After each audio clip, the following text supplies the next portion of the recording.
It starts with a photograph. There's nothing unusual about that at first. You're just a visitor standing inside one of Sydney, Nova Scotia's oldest homes, smiling for the camera. The room is empty, and you're capturing moments. You giggle and make silly faces and pose. In the rush, you don't notice what you've recorded for posterity. You walk away and head back upstairs. But then, you decide to look at the picture. That's when you noticed something that you swear wasn't there before. In the background, there's a figure. Not blurry, not a trick of the light. It's a person dressed in old-fashioned clothing, standing quietly in a doorway. No one remembered seeing them. Some say it's just a shadow. Others blame reflections. But your gut tells you it's something else. So he slowly tilts the phone towards me, and I come around and I get a look. Right at the tips of my fingers is this ghostly blue aura, and it's almost rounded like a head. I'm Nadine Bailey, and this is Haunted Canada. In this episode, I'm joined by Roberta Lynch, Ben McIntyre, and Emily Maroon as we go inside one of Cape Breton's oldest surviving homes, to a place where history and the paranormal seem to share the same address. This is Jost House and the Spirits Within. Before there was a town called Sydney, before there was wooden homes lining Charlotte Street, this land had already been home to people for thousands of years. Cape Breton Island, known as Unamaki, or Land of Fog, is one of the 7 traditional districts of Mi'kma'ki, the ancestral and unceded homeland of the Mi'kmaq people. Long before European settlers arrived, Mi'kmaq communities lived throughout the island, traveling its rivers, forests, and coastlines, while building a rich culture deeply connected to the land and sea. Families moved with the seasons. In summer, they lived in coastal camps, and throughout the winters, they sheltered inland. Their travel and territory was guided by the Grand Council that governed the nations long before any European flag was ever planted on these shores. When the French arrived in the early 1600s, they established relations and alliances with the Mi'kmaq that would shape the history of Atlantic Canada for generations. Under the 1713 Treaty of Utrecht, France lost mainland Acadia and Newfoundland to Britain, but specifically retained Cape Breton Island, which it named Isle Royale to rebuild its military and fishery presence. France used its retained rights on Cape Breton to build a massive, expensive military fort and naval base at Louisbourg to guard the Gulf of St. Lawrence. What they built was staggering. It was a walled fortress town on the Atlantic coast. Its ramparts, bastions, and harbor batteries took roughly 2 decades and millions to complete. By the 1740s, it was one of the most heavily fortified, expensive strongholds France had ever built in North America. And yet, it wasn't impenetrable. In 1745, an army of New England colonists captured it after a siege, only to hand it back to France 3 years later. Then, in 1758, the British came back to finish the job. A fleet of more than 150 ships sailed from Halifax, carrying roughly 13,000 men under the command of Major General Geoffrey Amherst. After a 7-week siege, the French surrendered, and the British tore the fortress walls down stone by stone. On July 4th, 1776, the United States was born, marking the end of British rule. Then, after years of conflict between European powers, the British established the town of Sydney in 1785 as the capital of the newly created colony of Cape Breton. It was a busy and uncertain time. Soldiers, merchants, fishermen, immigrants, and government officials all arrived hoping to build new lives in what they saw as a growing colony outpost. Streets were surveyed, businesses opened, and homes began to rise from the rugged landscape. One of those homes still stands today. It's the Jost House, and for the past 4 years, Roberta Lynch has been its manager. The Jost House was built in 1786 as a result of the American Revolutionary War. When the king lost America, he began to secure his possessions north of Maine. And of course, Cape Breton had been taken from the French in 1758. And so the French were always looking to take it back, of course, because of the coal deposits, among other minerals here. So the king had to establish a bulkhead against the French incursions. So Sydney was chosen to be the capital of the new Cape Breton Island colony.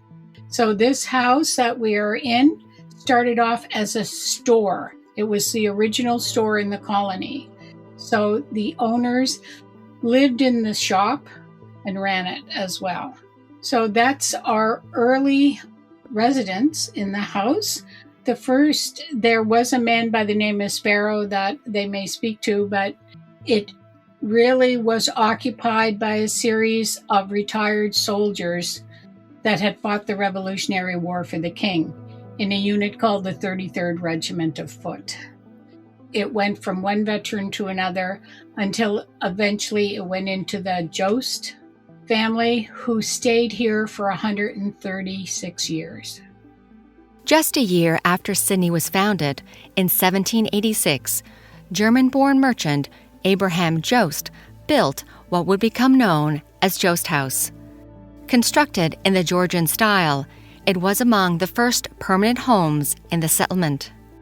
Roberta, Bennett McIntyre, and Emily Maroon work in what is now recognized as the oldest surviving wooden building in Sydney.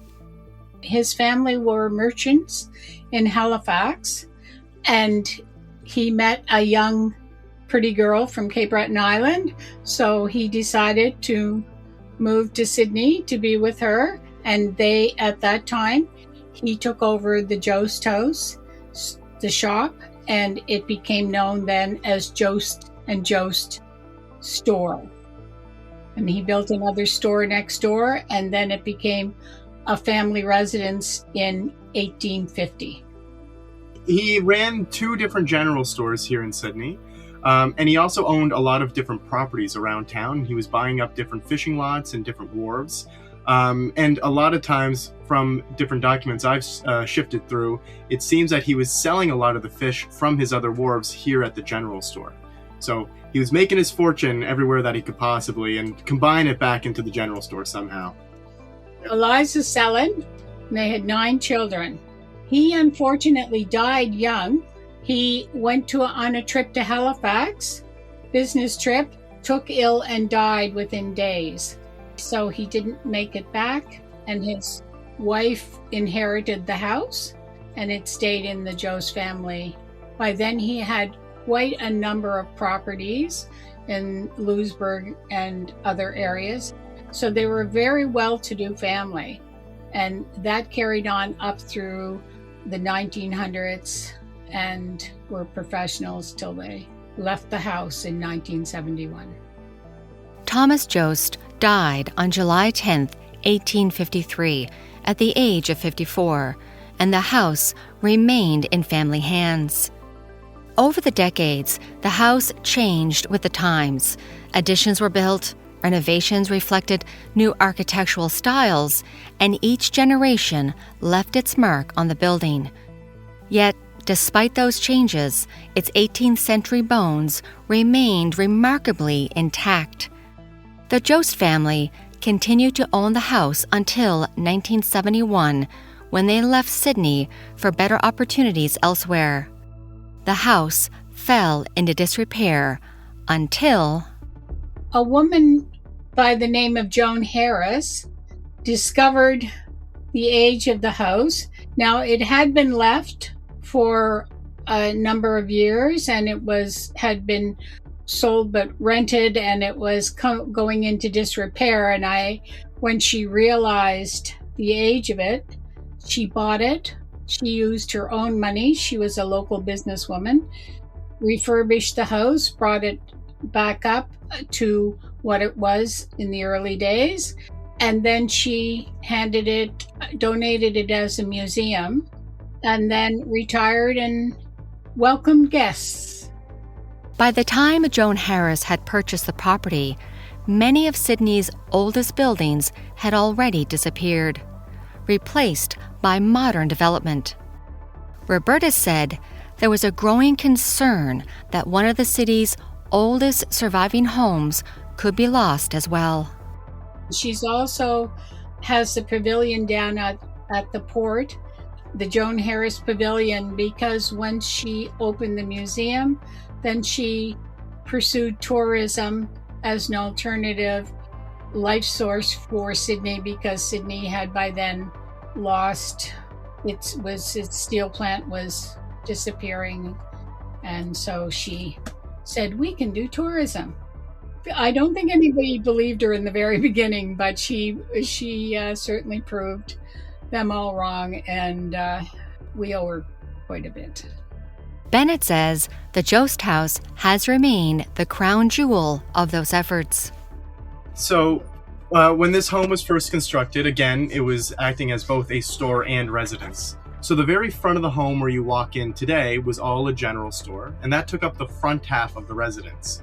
So in behind the store was a bedroom, and on the opposite side of the chimney in the wall that separated it was an office, and that was used for the store. Now, the basement was, of course, below it, and the basement, very, very low ceiling beams down there. Every time we have guests, we have to stress very much so to watch their noggins, because it was made for someone typically of a stature of around 5'5" and quite thin as well. And so when you go down there, you see the low ceiling beams, and the basement actually has two different sets of beams. On the left side, when you first go down, they're a little bit higher than the ones on the right side, because the house was two different structures that was combined into one. Underneath are floorboards that sit there today. So the original floorboards that were there were hemlock, and we still have hemlock floorboards in the bedroom and in the foyer area. Unfortunately, because of their close proximity to the soil, the moisture will rot them out very quickly, and today we still maintain a battle with the elements in the basement. But the soil is still underneath what we have there today. Roberta said a unique feature of the home has worked for over 200 years. The kitchen was originally in the basement, so it does have a massive open fireplace in the 1700s style, and attached to the fireplace is a beehive brick oven that was used from the beginning of the house to bake bread for the town's people, and it still functions. And the last Mrs. Jost, who left at the age of 91 in 1971, she insisted upon making bread in the basement in that oven, where they had to make a big fire in the fireplace for, because she didn't believe that these newfangled stoves could make bread worth a darn.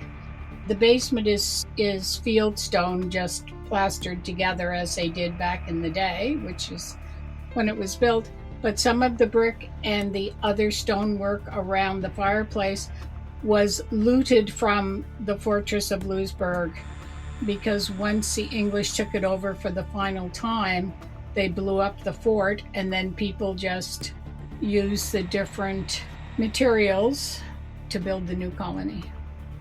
In 1991, the Old Sydney Society, a local heritage organization dedicated to preserving the city's history, took possession of the house. Since then, Volunteers, historians, and preservationists have worked to restore the building while carefully preserving features from different periods of its long history. Today, visitors can walk through rooms furnished with Victorian-era artifacts, descend into the restored 18th century kitchen, and explore exhibits dedicated to the Jost family, Cape Breton's maritime history, and even an early 20th century apothecary. For Emily Maroon, it's more than a historic house. It's a time capsule, preserving over 2 centuries of Sydney's history under one roof. Normally, when people come in, we start the tours down in the basement and we give a guided tour of the basement and the main level. So right off the bat, the very first thing we start with is the oldest history that the house has, with Samuel Sparrow being the man who built this place. So we start in the basement and we start talking about that story, and then the more that we talk about it, we always have so many questions because we have so much in this museum. The Jost family donated their family couch. So we have their couch in the parlor room. We have a whole room called the Jost family room. And in the glass cases, it's a bunch of different art pieces and gifts that were given to the Jost family over the years. So you can see a lot of their original belongings. Bennett and Emily say the Jost family returns often to visit with those items. On an annual basis, we'll always have someone that stops by, and we'll say to Roberta, myself, or now Emily, and say, we're related to the Josts. We're part of the family, and they're distant some way, or, they're close in direct line. And they'll go upstairs into the Jost family room and they'll look at photographs of the family tree, and they'll be able to pick out their family members and who they're related to and how. We have a card sitting right here that actually is from the Jost descendants, that they send us a Christmas card. So they're still aware of what we do and they support. I think probably about 2 years ago, Roberta and I, this one gentleman came in. I think we looked at each other and said, "You look identical to one of the boys that was photographed upstairs." And I think we have a picture of him on our Facebook page. As a matter of fact, we got a photograph with him. It was striking. It was striking. Those who visit the Jost House know that it preserves more than old furniture and photographs. It preserves memories. Every room has witnessed births and deaths, celebrations and heartbreak, quiet conversations and everyday routines repeated thousands of times. Whether those memories exist only in the imagination, or whether some have somehow lingered within these walls, is where the story of the Jost House takes a spookier turn.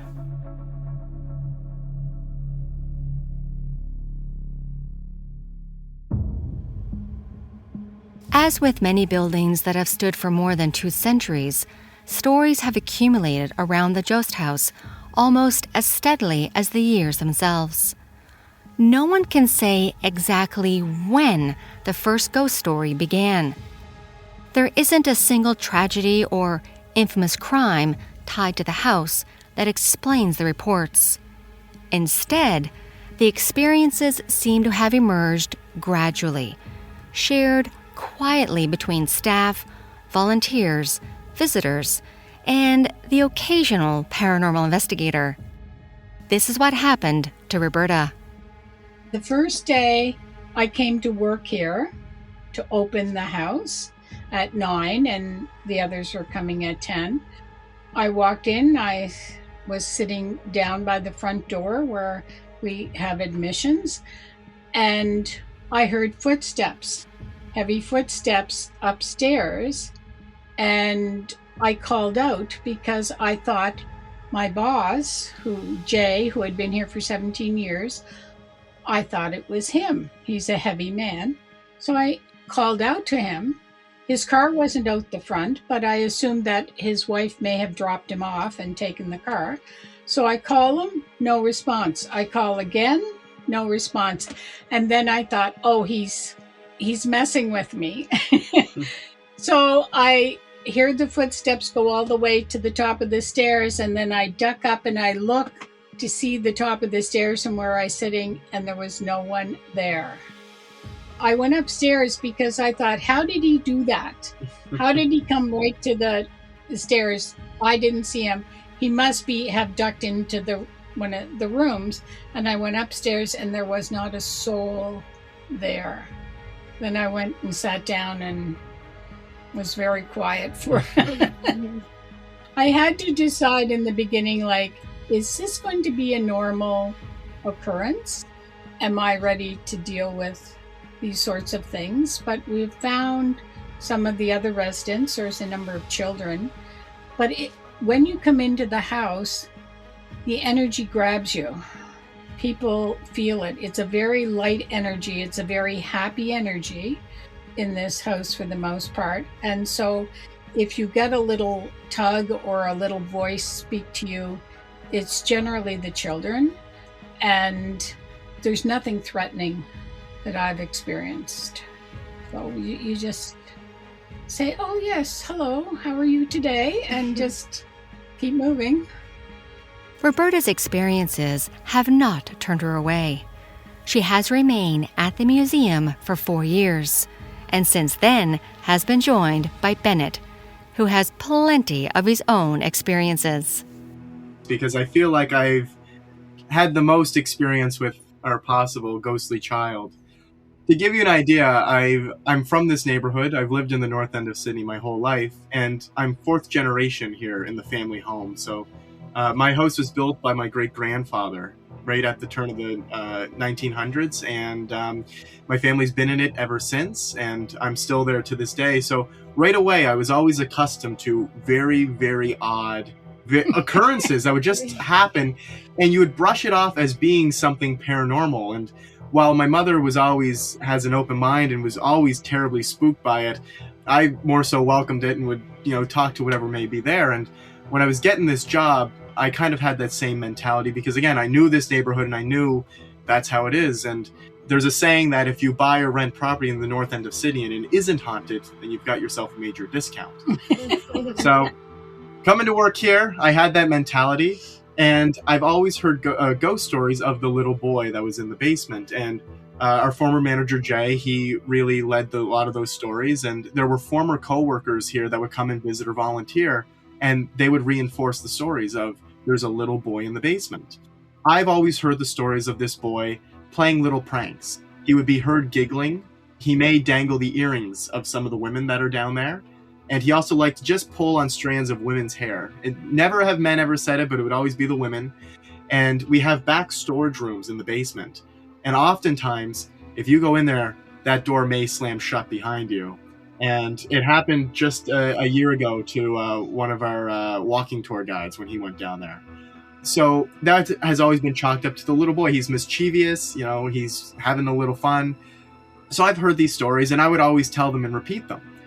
And we even have a photograph in this house of a young girl that took a selfie in the bathroom mirror around 12 years ago now.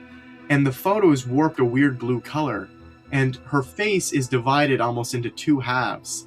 And Jay always believed that this was the little boy showing himself through the girl.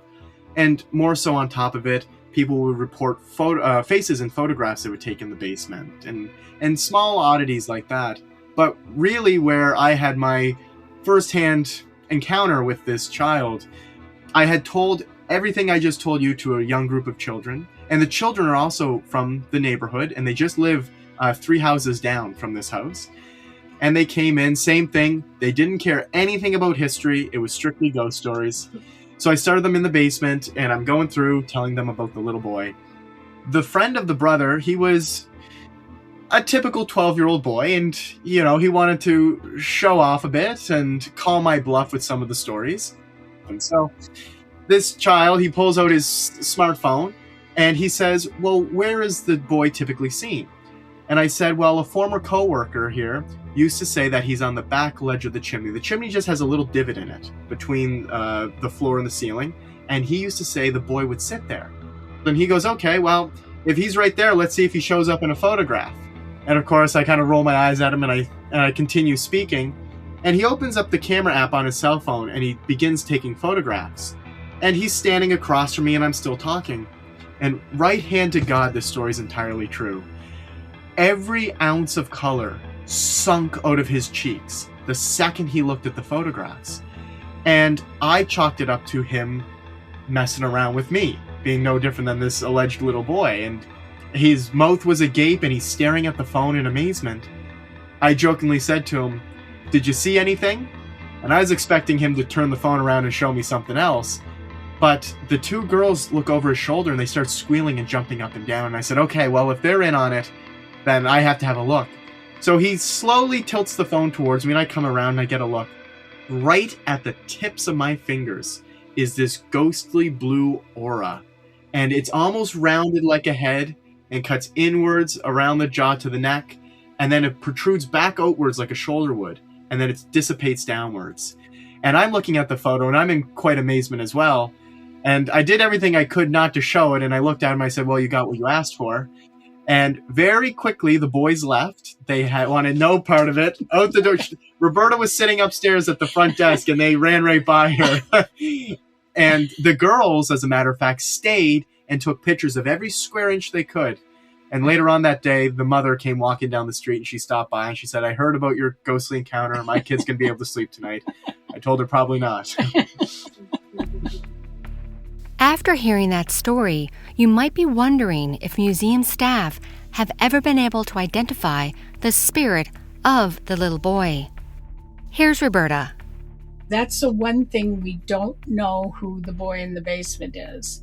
We had some reference points from mediums who just happened to be on tour in the house on vacation and mentioned some of the other children, but none of them could find out from the boy in the basement who he was, but except he'd been there for, I think, from just about the beginning of the house.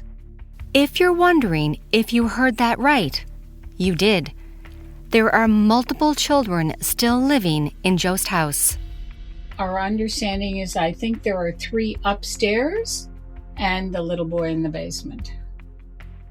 Bennett said, one of the most frequently reported experiences is the feeling that someone else is in the house. Volunteers opening the museum in the morning have described hearing footsteps overhead before anyone else has arrived. Others have reported the unmistakable sound of doors opening and closing, or floorboards creaking as if someone were walking from room to room. Yet, when they investigate, every room is empty. And then there's the spirit that Bennett says makes cleaning up a challenge. You know, I'll say the upstairs, we hear footsteps, and Roberta had her story about it. And there's been days where I've heard, little creaks and cracks upstairs.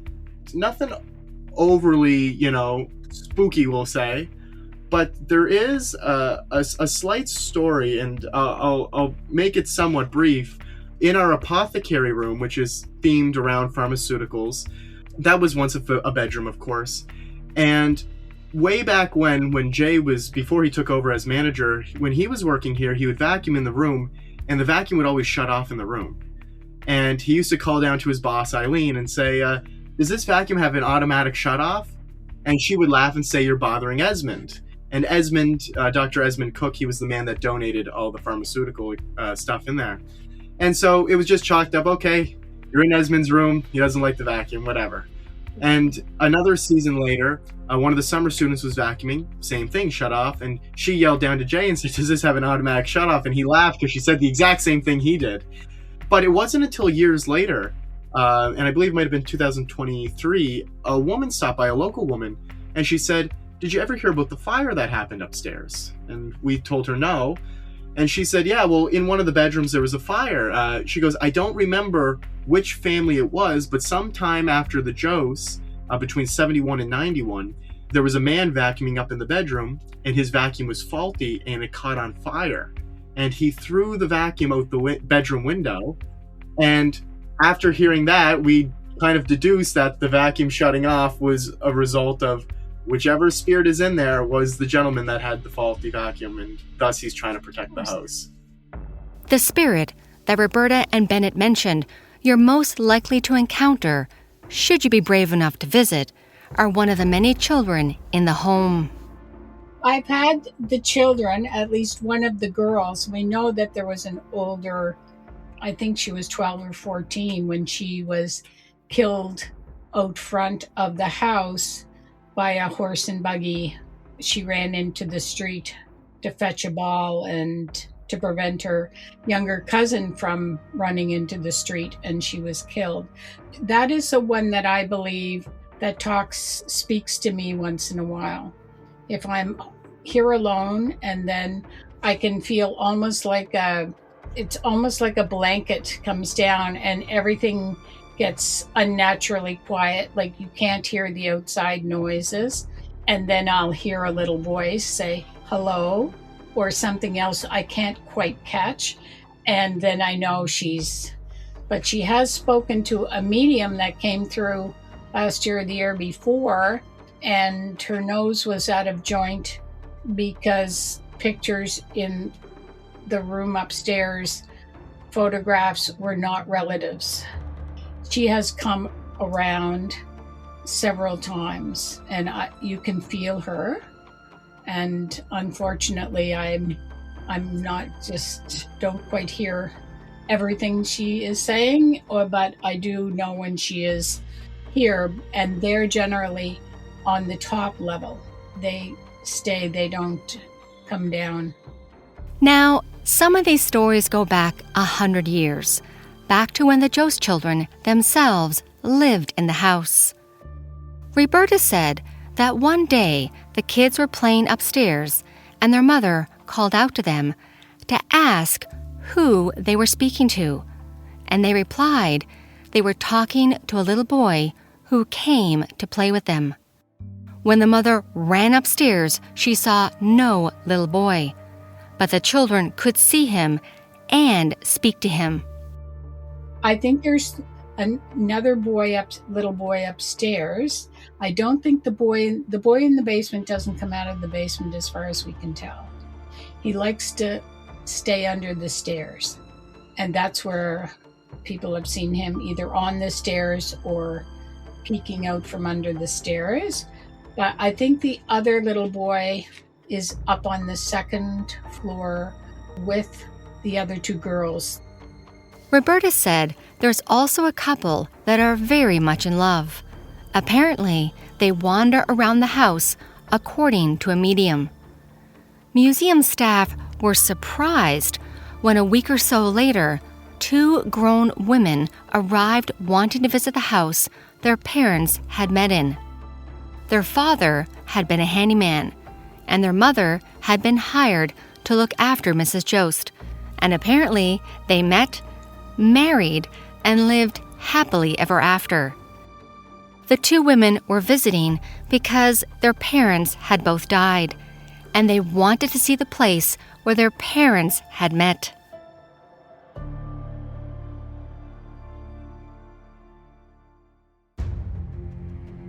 When a house survives for nearly 240 years, it becomes more than lumber, nails, and stone. It becomes a witness. The walls of the Jost House have watched a small colony settlement grow into a bustling port city. They've seen families gather around dinner tables, children grow up and move away, merchants negotiate deals, and loved ones say their final goodbyes. Every generation has left something behind, whether it's a piece of furniture, a handwritten letter, or simply a memory known to only those who live there.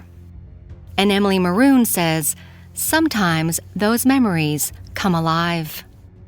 I love the parlor room personally. I spend a lot of time in there. And I do notice that when I will spend some time in there, I'll leave certain things around, and then I'll leave for the night and I'll come back in the morning and things are moved and things are different. And I just sense, so we have these mannequins in the parlor room. They're like stuffed dolls that sit in the parlor room, and it's these three ladies. And I just spend so much time with these dolls. I've basically named them and feel that they are a presence there in the parlor room. So during a couple of our ghost investigations, we have had activity in that parlor room, but have yet to actually get any official names from the people, the ladies that stay in there. The staff at the Jost House believe that these stories are one of the many reasons this historic home has captured visitors' imaginations. Science doesn't offer evidence that buildings can retain human spirits, but psychology tells us something equally fascinating. Old places affect us. We notice every creak, every draft, every fleeting shadow. And yet, some experiences remain difficult for those who have them to explain away, and at the Jost House, Bennett says the scariest experiences seem to happen in the basement. I had a woman, I remember, we went down to the basement. Same thing, she left abruptly at the beginning of the tour, and she was waiting upstairs, and she apologized to me for leaving in the middle of it, but she said, she goes, I'm not really someone that's big on this stuff. She goes, but I had a really bad feeling. I just felt something within me. And she goes, I just knew something didn't feel right. And she left. And I think we've probably had a couple of people that have said that to us individually over the last number of years. Those stories are what drew Emily to the museum in the first place. My first actual experience of the spirits in this house was not even when I was working here as a tour guide.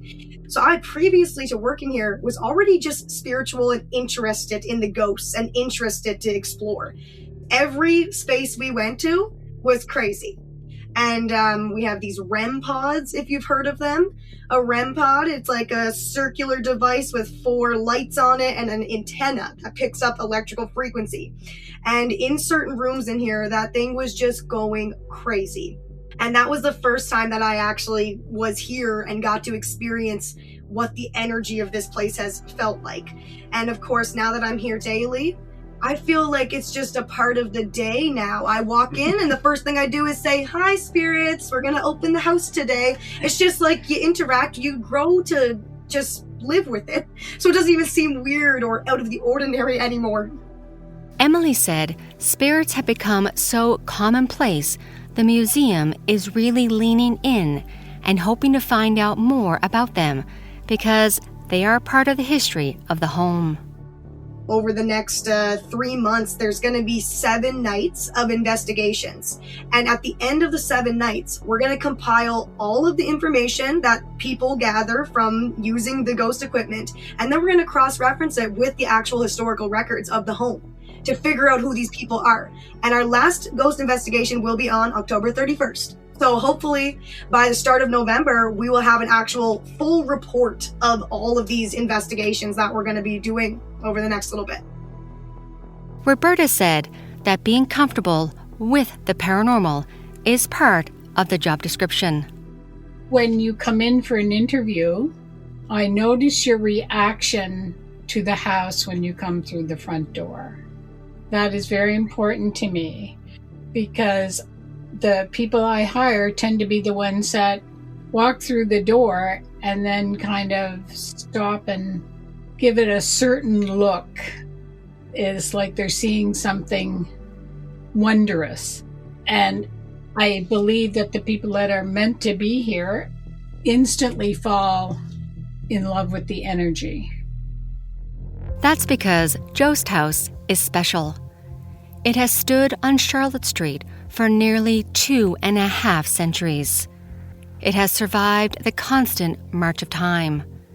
The people who built it lived in it and filled its rooms with laughter, hardship, and hope, have loved it and preserved it. They have held it close, and that can maybe explain why so much of what makes the Jost House unique cannot be found in an archive. It can't be held, but it can be felt. And sometimes, if you're lucky, photographed. So make sure you're ready if you take out your camera, because you never know who or what might be looking back. Thank you for joining me as we explore the Jost House Museum in Sydney, Nova Scotia, and a special thank you to Roberta Lynch, Bennett McIntyre, and Emily Maroon for taking the time to talk with me. I really do appreciate it. If you want to visit the Jost House Museum or grab a ticket to one of their 1786 Project Ghost Hunts, I will link everything in the show notes. Do you have a ghost story, paranormal encounter, or true crime? If yes, email it to me so that I can cover it on this podcast and share it with all the listeners. Email me through the website hauntedcanada.com. If this episode gave you the chills in the best possible way, please consider supporting this show by buying me a coffee. The link is in the show notes. Every coffee helps to keep these stories coming. And if you want to go even deeper, stay tuned because I will be adding a Patreon very soon. Haunted Canada is sponsored by the Edmonton Ghost Tours. I will link the website in the show notes. Haunted Canada is written and produced by me, Nadine Bailey, with senior producer Dila Velasquez. Production and sound design is by Rob Johnston, with help from Corey Price. If you'd like to support this podcast, please follow, share, and tell a friend about this podcast. We would also appreciate a like and a 5-star written review. If you're on Spotify, tap follow. It helps more people find these Canadian ghost stories. Also, you can follow me on our different social media platforms, including TikTok and my YouTube channel, Haunted Canada. Hey everyone, I've got some exciting news. I'll be hosting a haunted and paranormal tour of Ireland from May 22nd to the 29th of 2027 in partnership with my friend Joanne at Expedia. We're going to be visiting haunted locations, staying in haunted castles, and exploring many historical places, all while delving into ghosts, hauntings, and paranormal activity. So be sure to bring your EMF readers with you. All information is posted on my website, hauntedcanada.com. And remember, space is limited, so book early. Thank you from all of us at Haunted Canada and Curious Cast. Have a good night, everyone, and stay haunted.